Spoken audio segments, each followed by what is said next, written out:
À présent, chers amis, je vous demande d'éloigner de cet écran tous les enfants de moins de 18 ans, car nous allons parler non seulement des amours de Napoléon, mais nous allons aussi parler de sa première fois, car nous sommes très exactement renseignés sur le lieu, quasiment l'heure et la personne avec laquelle cela s'est passé.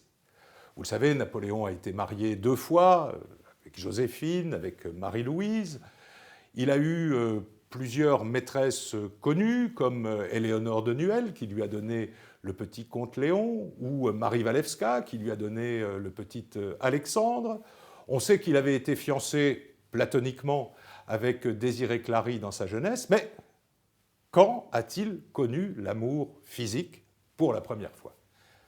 Je vous le disais, on le sait très précisément, et c'est une date importante de l'histoire napoléonienne.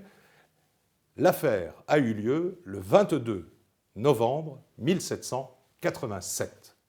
À cette époque, Napoléon vivait à Paris dans un hôtel, et ce soir-là, il était allé assister à une représentation théâtrale au Théâtre des Italiens.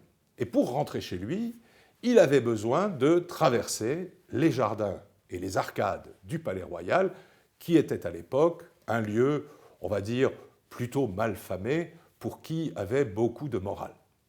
Napoléon en avait, mais il rencontra tout de même, pendant cette traversée du jardin, une jeune femme avec qui il engagea la conversation.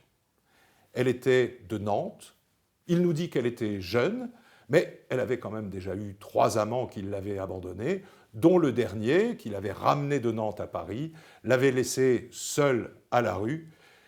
Elle y était finalement restée et pratiquait ce qu'on appelle le plus vieux métier du monde.